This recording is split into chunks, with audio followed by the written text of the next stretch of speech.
Hello friends. ఈ వీడియోలో మనం ప్రాచీన భారతదేశ చరిత్రనైతే క్లియర్గా తెలుసుకుందాం. హిస్టరీ ఆఫ్ ఏషియంట్ ఇండియా అని.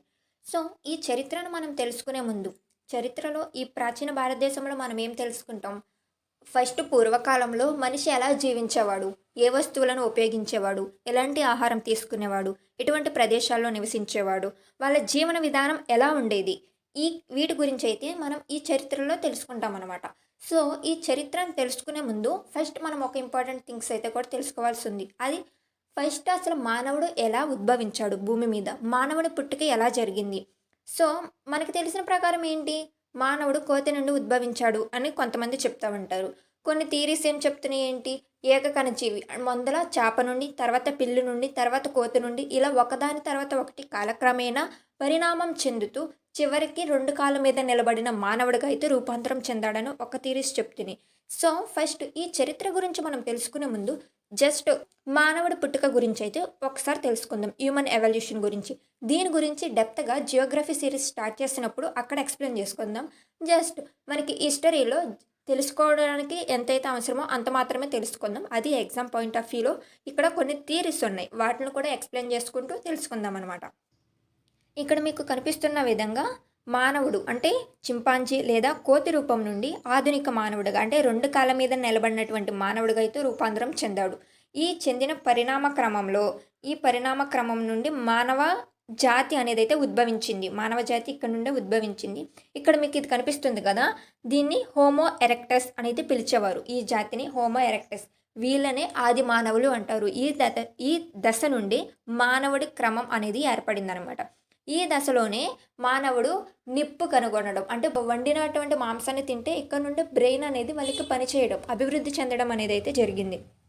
దీన్ని ప్రధానంగా చార్లెస్ డార్విన్ అనే వ్యక్తి ద ఆరిజిన్ ఆఫ్ స్పైసెస్ అని హ్యూమన్ ఎవల్యూషన్ గురించి ఒక మంచి బుక్ అయితే రాస్తారు. ఇది 1859లో అయితే రిలీజ్ అయింది. ప్రపంచంలో కొత్త సంచలనం విప్లవాత్మకంగా సృష్టించింది, గొప్ప సంచలనం అయితే సృష్టించింది ఈ బుక్.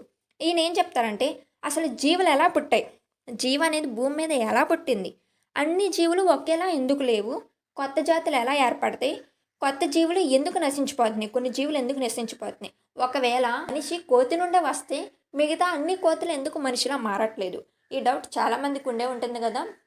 సో వీటికి సంబంధించి అన్నీ ఆ బుక్లో క్లియర్గా అయితే ఎక్స్ప్లెయిన్ చేస్తారు. సో మన టాపిక్ ఇప్పుడు హిస్టరీ గురించి, అది జియోగ్రఫీ గురించి మాట్లాడేటప్పుడు వాటి గురించి అయితే అంటే ఎలా భూమి ఏర్పడింది, ఎలా ఎవల్యూషన్ మార్పు చెందుతూ వచ్చిందని జియోగ్రఫిక్ క్లాసెస్ స్టార్ట్ చేసిన తర్వాత అప్పుడు క్లియర్గా మాట్లాడదాం. ప్రస్తుతానికి ఇక్కడ మనకి హోమో ఎరెక్టస్ నుండి మానవుడి జీవితం అనేది అయితే వృద్ధి చెందుతూ వచ్చింది. ఇక్కడ నుండి మనం మాట్లాడుకోవాలి.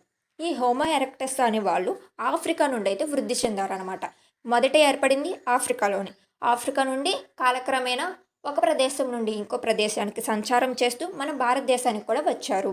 ఇక్కడ నుండి మన భారతదేశ చరిత్ర గురించి అయితే మాట్లాడుకుందాం. ఫస్ట్ మానవ మనుగడ ఎలా ప్రారంభమైంది అనేది మనకి రెండు మానవ ఉద్భవ సిద్ధాంతాల ఆధారంగా అయితే తెలుస్తుంది. అంటే మానవుడు మన భారతదేశంలోనికి ఎలా వచ్చాడు, అసలు మానవుడి పుట్టుక ఎలా ఉద్భవించింది, ఉద్భవ సిద్ధాంతాలు అనేది. సో డైరెక్ట్గా మానవుడే భూమి మీద నుండి పడలేదు. కొన్ని గ్రంథాలు, మతపరమైన విశ్వాస గ్రంథాలు ఏం చెప్తున్నాయంటే దేవుడే మానవుని సృష్టించి భూమి మీద అయితే నివసించడానికి వాళ్ళకి జీవం పోసారు అని చెప్తుంది. కానీ ఇక్కడ మనం సైన్స్ ప్రకారం యాజ్ మార్క్స్ ప్రకారం చూసుకోవాలి కాబట్టి ఈ విధంగా చదవాలన్నమాట.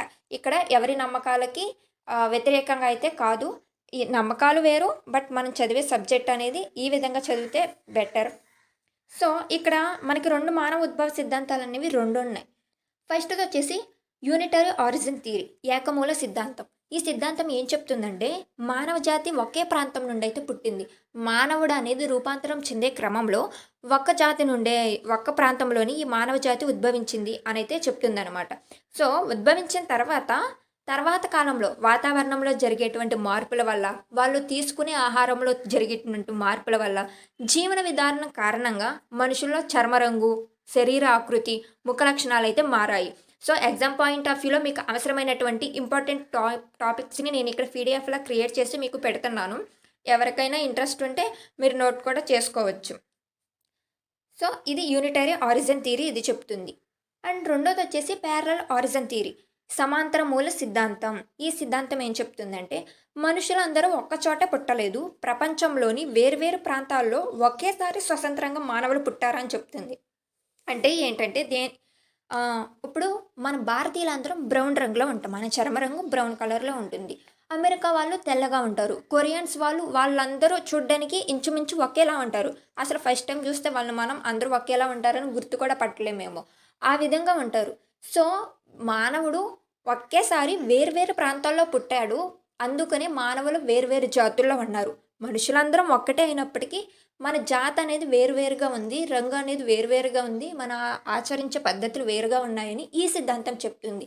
ఇది 20వ శతాబ్దంలో ఇది వర్కౌట్ అవుతున్నప్పటికీ కూడా ఫస్ట్ యూనిటరీ ఆరిజిన్ థియరీ ఉంది కదా! ఏకమూల సిద్ధాంతం. దాన్నే ఎక్కువగా నమ్ముతారనమాట. ఆఫ్రికాలోనే మానవ ఉద్భవం అనేది జరిగింది. అందుకనే ఆఫ్రికాని క్రాడిల్ ఆఫ్ హ్యూమన్ కైండ్ అని కూడా పిలుస్తారు. ఇంపార్టెంట్ పాయింట్ అది గుర్తుపెట్టుకోండి. సో, ఇప్పటికి మానవుడు ఎలా ఉద్భవించాడు, ఏ రూపం నుండి దశలుగా మారాడు, జీవితం ఎలా మారిందని తెలుసుకున్నాం. సో, హోమో ఎరెక్టస్ నుండి మానవుడి జీవితం అనేది అయితే ప్రారంభమైంది. ఆ దశ నుండి మన భారతదేశంలో వాళ్ళ జీవనం ఎలా సాగింది అన్నదైతే ఇప్పుడు మనం తెలుసుకోబోతున్నాం. ఇది ఇప్పటి నుండి సిలబస్ ప్రకారం తెలుసుకునేటువంటి టాపిక్ అనమాట. ఫస్ట్ ఈ మ్యాటర్ అంతా మనకి అవగాహన కలగడం కోసం. సో, హిస్టరీ చదువుతున్నామంటే దానికి ఎలా పుట్టింది, ఈ హిస్టరీ అనేది జస్ట్ ఏదో మార్క్స్ కోసమో తెలుసుకోవడమో చదవాల్సింది కాదు. మనం తెలుసుకోవాలి. మన భారతదేశంలో పుట్టినందుకు మనం మానవుడ పూర్వకాలంలో ఎలా జీవించాడు, మానవుడు అసలు ఎలా పుట్టాడు, ఇవన్నీ తెలుసుకోవాల్సిన బాధ్యత మనకి ఎంతైనా ఉంది.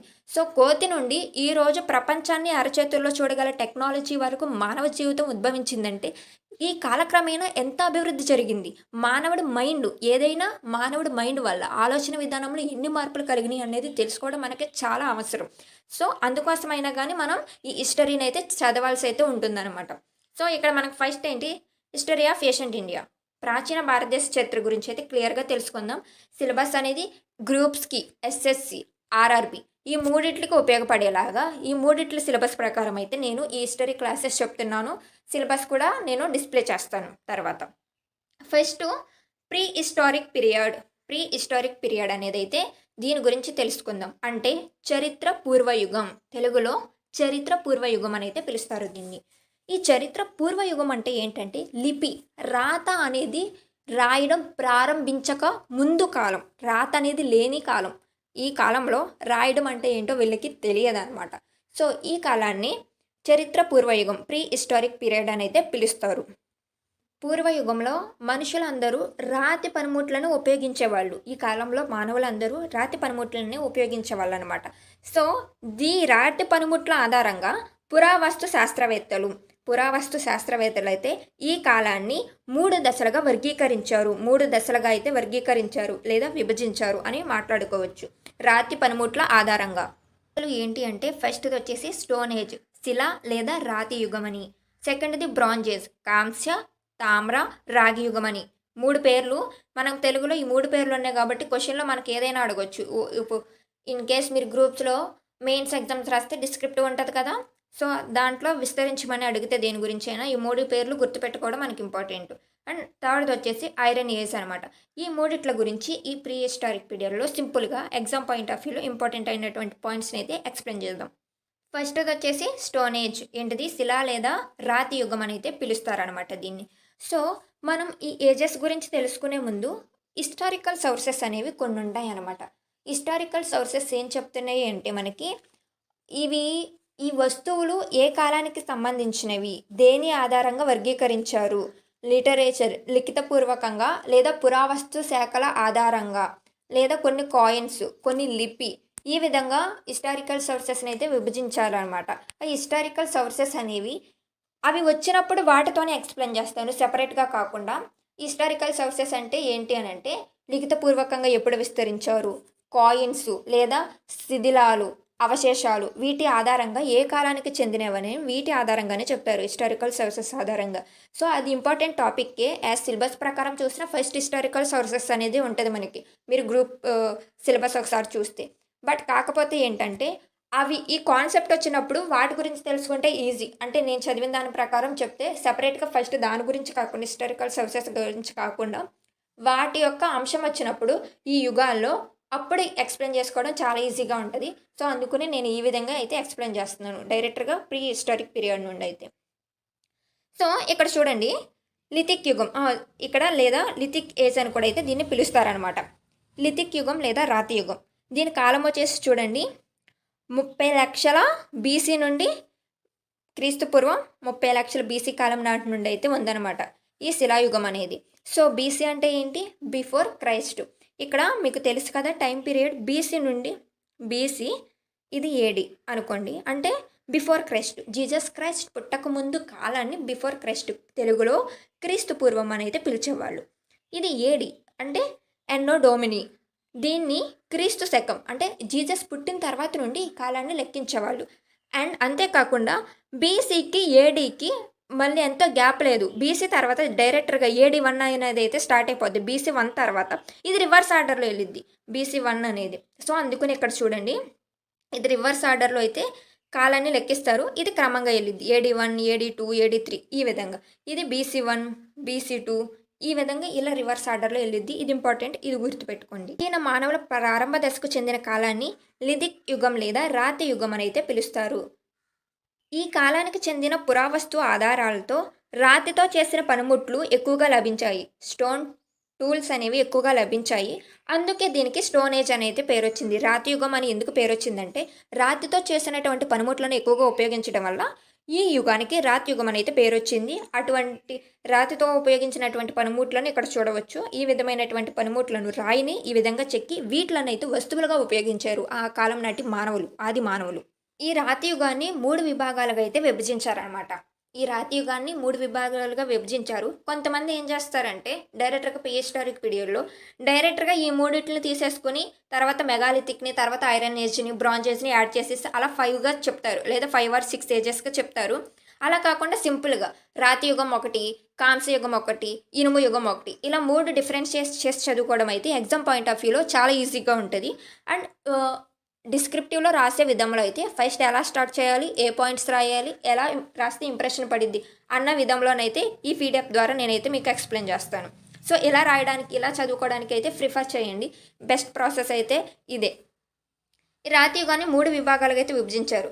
ఫస్ట్ది వచ్చేసి చూడండి palaeolithic age, mesolithic age, neolithic age.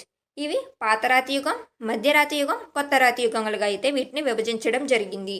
వీటి గురించి ఇప్పుడు ఇంకా క్లియర్గా అయితే తెలుసుకుందాం. పాలియోలిథిక్ యుగం అంటే పాత రాతి యుగం గురించి అయితే మనం క్లియర్గా తెలుసుకుందాం. ఇక్కడ చూడండి దీనికి సంబంధించినటువంటి కాలం పాలియోలిథిక్ యుగం లేదా పాతరాతి యుగం అంటారు. అది ఫస్ట్ పాయింట్ అనమాట. మనం తెలుగులో డిస్క్రిప్టివ్ రాస్తే దానికి ఒకదాని పేరు, దానికి మరో పేరు ఏదైనా ఉంటే ఫస్ట్ అది రాయండి. పాలియోలిథిక్ యుగాన్ని పాతరాతి యుగం అని కూడా పిలుస్తారు అన్నది రాయండి. తర్వాత కాలం అనమాట. క్రీస్తు పూర్వం 30 లక్షల సంవత్సరాల క్రితం అయితే ఈ కాలం అనేది అయితే ఉద్భవించింది. క్రీస్తు పూర్వం 10,000 సంవత్సరాల వరకు. సో పాలియోలిథిక్ అనే పదానికి అర్థం ఏంటి అంటే ఈ పదం అనేది 2 గ్రీకు పదాల యొక్క కలయిక. పాలియో అంటే పాత, లిథిక్ అంటే రాయి. లిథిక్ అంటే రాయి, ఇవి గ్రీక్ పదాలు అనమాట.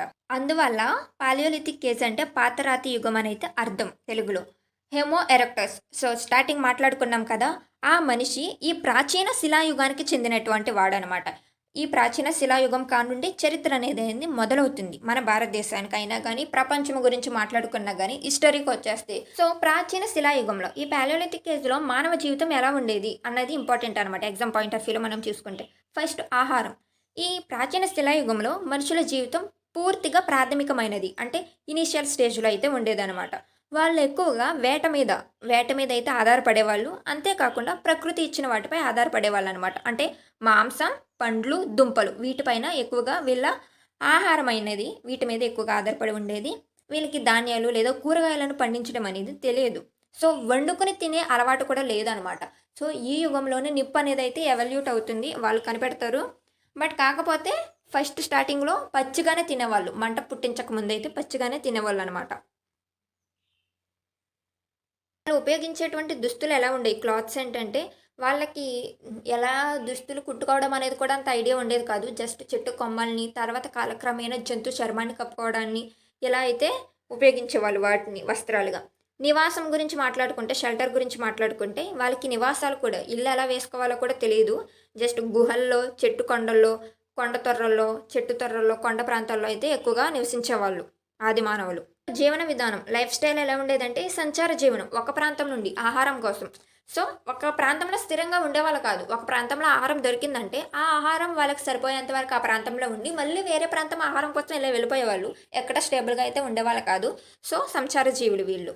ప్రాచీన శిలాయుగాన్ని అంటే ఈ రాతి యుగాన్ని 3 దశలుగా వర్గీకరించారు. ఇంకా మనకి సింపుల్గా అర్థం అవ్వడానికైతే దాన్ని దిగువ లేదా ప్రాథమిక అని, తర్వాత అయితే మధ్యరాతి కానీ, తర్వాత ఎగువ అని, ఈ 3 విభాగాలుగా అయితే ఈ 3 దశలుగా వర్గీకరించారనమాట. సో వీటిల్లో ఉపయోగించినటువంటి రాళ్లను ఈ ఈ యుగంలో మీకు ముందలే చెప్పాను, రాతి పనిముట్లను ఉపయోగించారు. వీళ్ళకి ఎటువంటి లోహాలను ఎలా ఉపయోగించాలని తెలియదు. రాయి, చెక్క లేదా కర్ర, జంతు ఎముకలను ఇలా ఒకదాని తర్వాత ఒకటి అడ్వాన్స్ అవ్వడం అనేది అయితే స్టార్ట్ అయిందనమాట.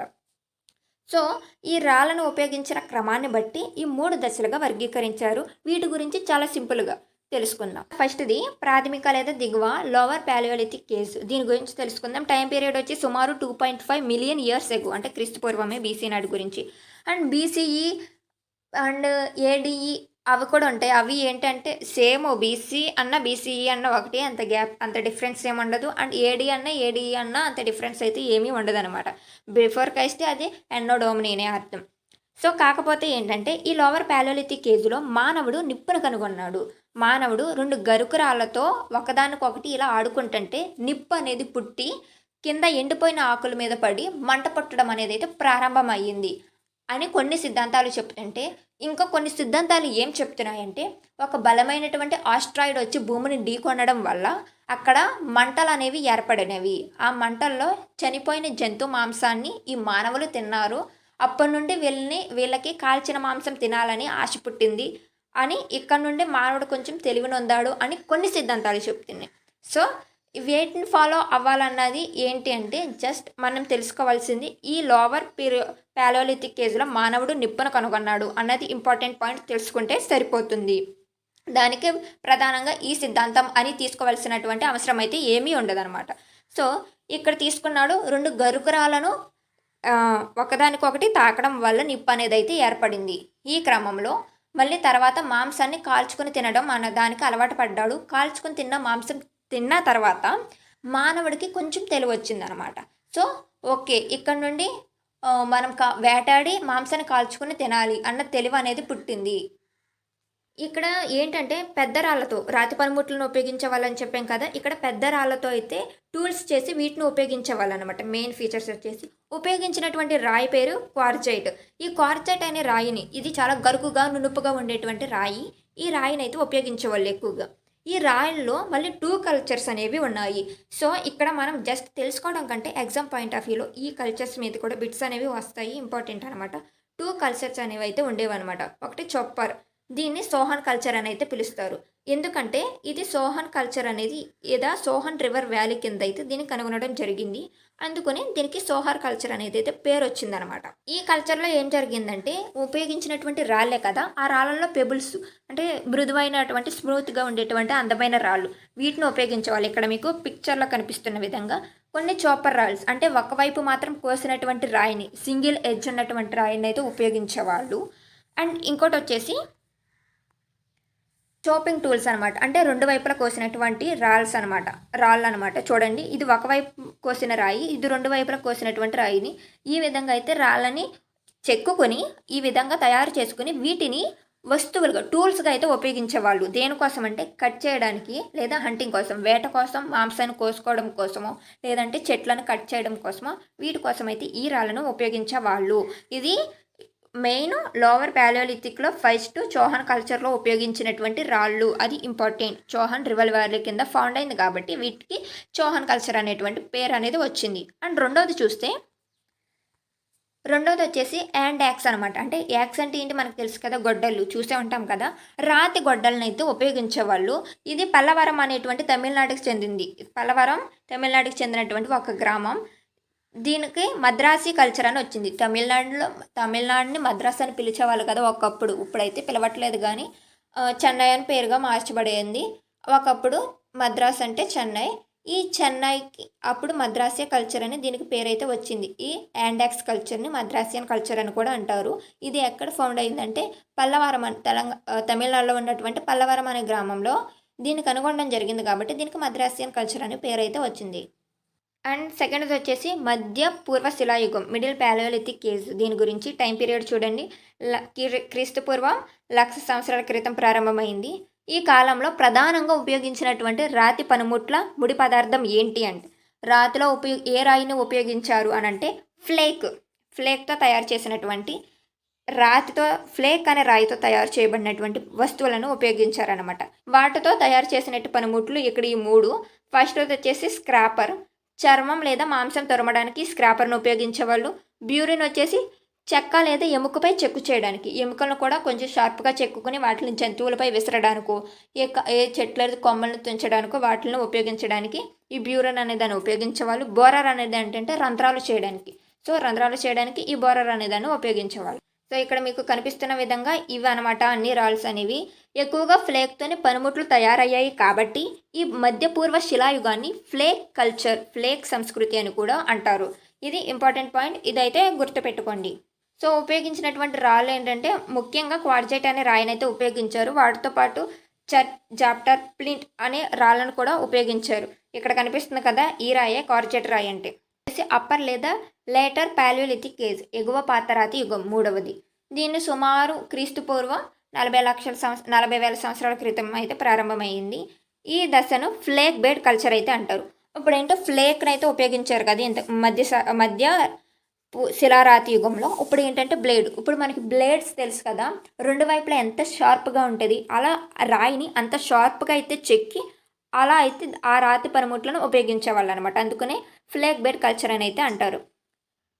ఇక్కడ మీకు పిక్చర్లో కనిపిస్తున్న విధంగా ఇది జంతువు ఎముక.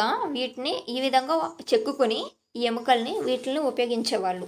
అంతేకాకుండా కొమ్ములను కూడా ఉపయోగించి బోరల్లా ఓదడానికి జంతువు కొమ్ములను కూడా అయితే ఉపయోగించేవాళ్ళు. కొన్ని ఇంపార్టెంట్ ఎగ్జామ్ పాయింట్స్ అయితే చూద్దాం ఇక్కడ. మన భారతదేశంలో ఈ పాలియోలిథిక్కి సంబంధించినటువంటి ఆధారాలు ఏమైనా ఉన్నాయా అనేది ఈ పురావస్తు శాస్త్రవేత్తలు అయితే కనుగొన్నారు. ఈ పురావస్తు శాస్త్రవేత్త ఎవరంటే రాబర్ట్ బ్రూస్ ఫుట్ గారు, బిఆర్ ఫుట్ గారికి అయితే ఈ ఘనత చెందుతుంది. ఎందుకంటే మన భారతదేశంలో ఈ పాలియోలిథిక్ ఏజ్కి సంబంధించి కొన్ని ఆధారాలు అయితే శాస్త్రీయంగా ఈయనే కనుగొన్నారు. ఈయన జియోలాజికల్ సర్వే ఆఫ్ ఇండియాలో భూగర్భ శాస్త్రవేత్తగా అయితే పనిచేశారు. ఈ సంస్థను 1851లో స్థాపించారు.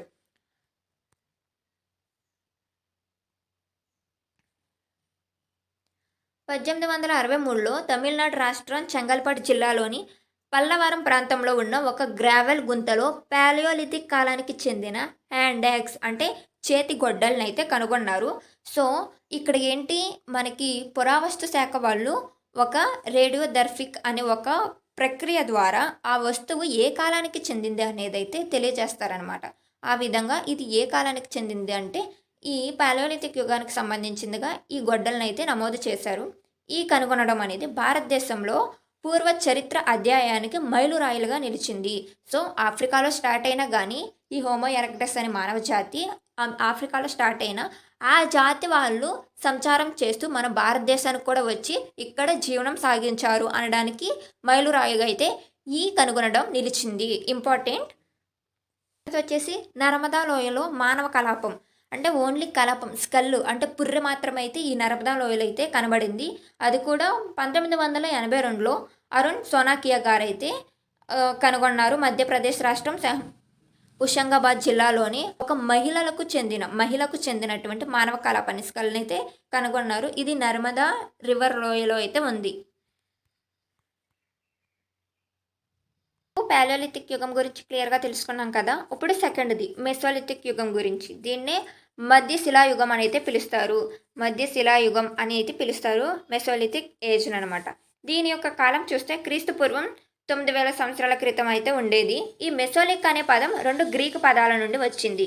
మెసో మీన్స్ మధ్య, లిథిక్ మీన్స్ రాయి. సో ఈ 2 పదాలు మెసోలిథిక్ అంటే మధ్య శిలాయుగం, మిడిల్ స్టోన్ ఏజ్ అని అయితే అర్థం. దీని గురించి వివరంగా తెలుసుకుంటే ఈ మెసోలిక్ యుగం అనేది పాత శిలాయుగం. ఇప్పుడు పాలియోలిథిక్ ఏజ్ గురించి తెలుసుకున్నాం కదా, దానికి నూతన శిలాయుగం అంటే ఇప్పుడు మనం మెసోలిథిక్ ఏజ్ గురించి తెలుసుకుంటున్నాం. ఫస్ట్ పాలియోలిథిక్ ఏజ్ గురించి తెలుసుకున్నాం. ఈ మెసోలిక్ తర్వాత ఇంకో నియోలిథిక్ అని ఇంకో ఏజ్ అనేది అయితే ఉంది. ఈ రెండిట్లకి మధ్య ఉన్నటువంటి ఈ మధ్యాంతర దశ అనమాట ఈ మెసోలిక్ అనేది, ఇంటర్మీడియట్ స్టేజ్ అనమాట. అందుకే ఈ కాలాన్ని మధ్యశిలాయుగం అని అయితే పిలుస్తారు. ఇది ఒక మార్పు కాలం, ఏజ్ ఆఫ్ ట్రాన్సిషన్, మారడం అనేది జరిగిందనమాట. ఎందుకంటే పాలియోలిథిక్ యుగ లక్షణాలను, ఈ పాలియోలిథిక్లో ఉన్నటువంటి ఆ ఏజ్ లక్షణాలను పూర్తిగా వదలలేదు, నియోలిథిక్ లక్షణాలను పూర్తిగా స్వీకరించలేదు. అందుకే దీన్ని ట్రాన్సిషన్ పీరియడ్ అని అయితే పిలుస్తారనమాట. ఇటు యాజ్ ఇట్ ఈస్ పాలియోలిథిక్లో అన్నింటినీ పూర్తిగా వదిలేయలేదు, తర్వాత ఉన్నటువంటి యుగంలో కొన్ని లక్షణాలను పూర్తిగా స్వీకరించలేదు. దానికి దీనికి మధ్య ఒక ట్రాన్సిషన్ అని, ఒక మార్పు అనేది జరిగింది. ఈ యుగాన్ని, ఈ కాలాన్ని మెసోలిథిక్ యుగం అంటారు. అందుకే దీన్ని ట్రాన్సిషన్ పీరియడ్ అని కూడా పిలుస్తారు. ఇంపార్టెంట్, గుర్తుపెట్టుకోండి. ఇప్పుడు ఈ మెసోలిథిక్ కేసులు అంటే మధ్యరాతి యుగంలో ఉన్నటువంటి మానవుడి జీవితం ఎలా ఉండేదో ఎగ్జామ్ పాయింట్ ఆఫ్ వ్యూలో చూద్దాం.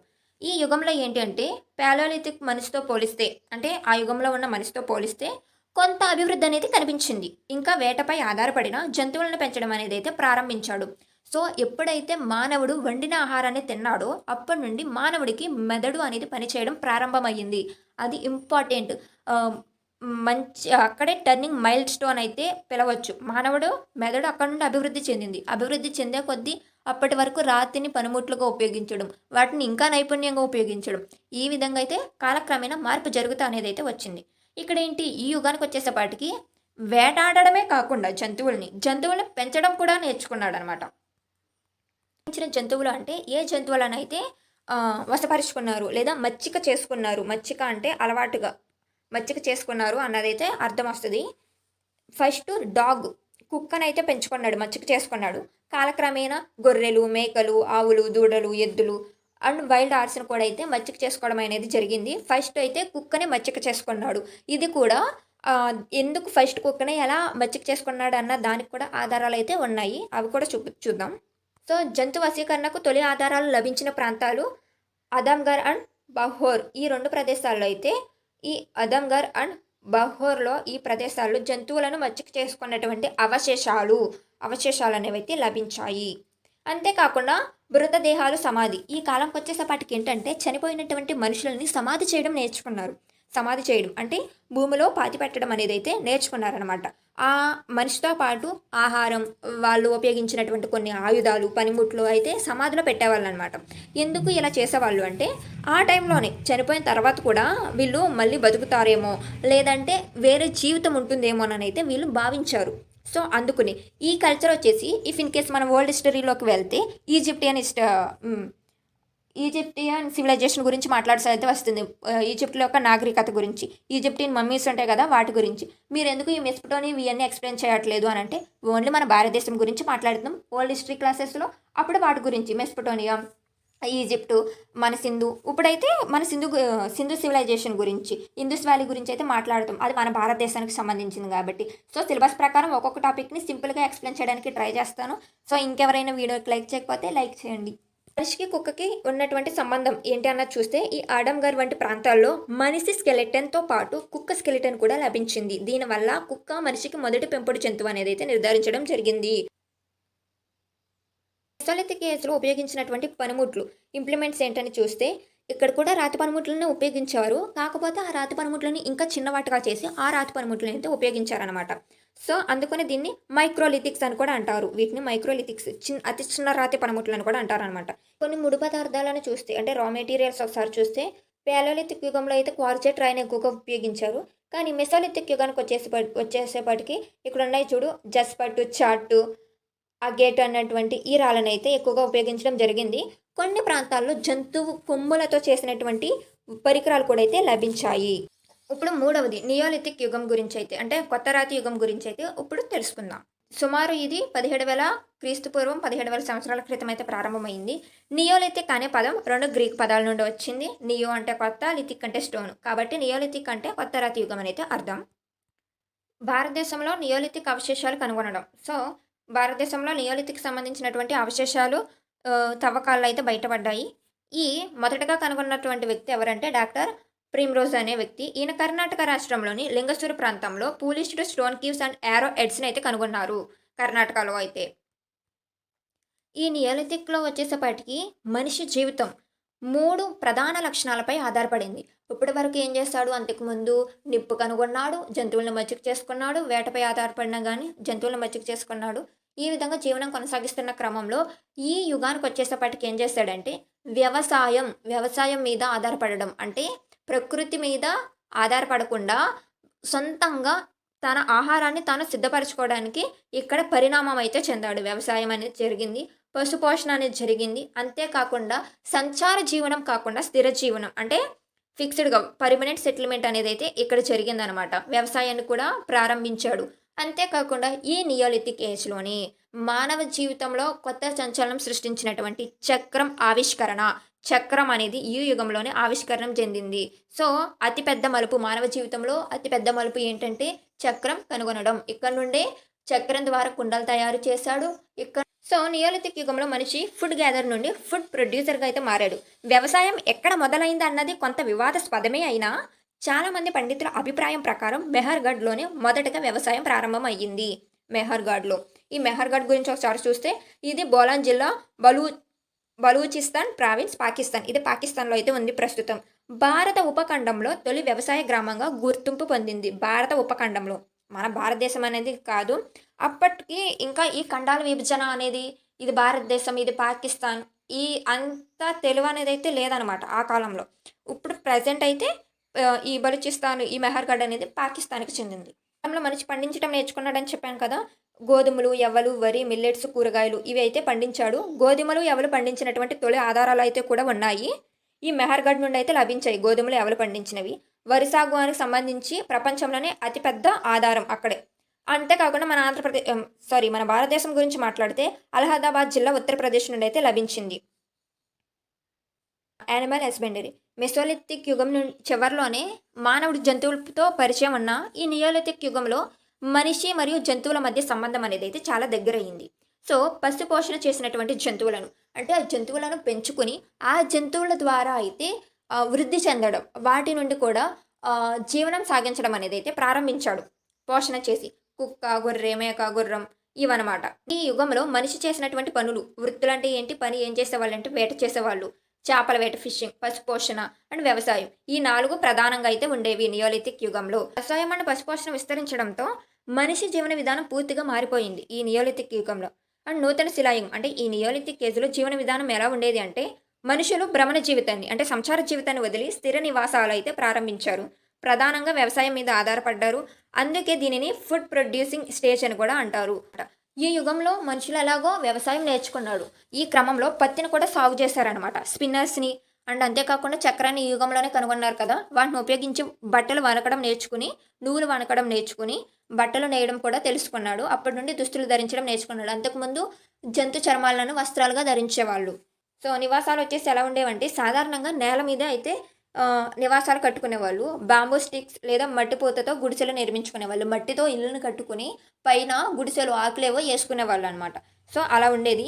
అంతేకాకుండా సెకండ్ టైప్ వచ్చేసి పిట్ డ్విల్లింగ్ అంటే కాశ్మీర్, రోయల్, పంజాబ్, పాకిస్తాన్ వీటిలో అయితే వీటి ఆధారాలు కనుగొనడం అయితే జరిగింది. అంటే నేలను ఆకారంలో త్రవ్వి ఇల్లుగా వాడేవాళ్ళు. కింద లోపల మళ్ళీ దిగడానికి, పైకి ఎక్కడానికి వాటికి మెట్లుగా కూడా ఉపయోగించేవాళ్ళు. ఈ నిచ్చెస్ అనే వాటిని మెట్లుగా కూడా ఉపయోగించేవాళ్ళు. చూడండి కాలక్రమేణా మనిషి ఎలా తన మెదడుని అభివృద్ధి చెందుతూ వచ్చాడు. పాత్రలను చేయడం కూడా నేర్చుకున్నాడు. చక్రం ఆవిష్కరణ జరిగింది సుమారు క్రీస్తుపూర్వం 4000 సంవత్సరాల క్రితం కుమ్మరి చక్రం ఆవిష్కరించాడు. ఇది ఒక ముఖ్యమైన సాంకేతిక పురోగతి అనమాట. ఆ కాలంలో చేతితో చేసిన పాత్రల స్థానంలో చక్రంతో చేసినటువంటి పాత్రలు అయితే వచ్చాయి. అంతేకాకుండా ఈ పాత్రలపై చిత్రలేఖనం తర్వాత ప్రాచుర్యంలోకి అయితే వచ్చింది. సో, కుండల్ని తయారు చేసేవాళ్ళు.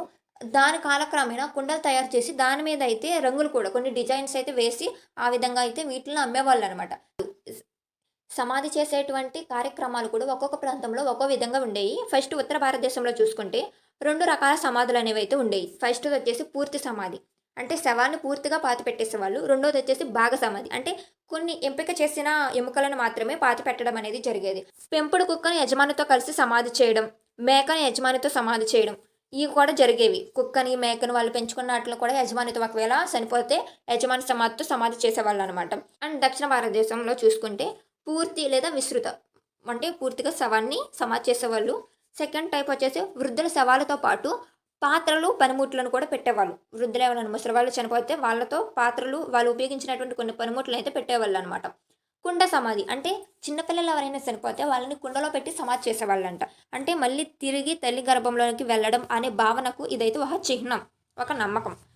కొన్ని తర్వాత వచ్చేసి భాగసమాధి. వీళ్ళు కూడా కొన్ని ప్రాంతాల్లో ఎంపిక చేసిన ఎముకలను మాత్రమే పాతి పెట్టడం అనేది అయితే జరిగింది.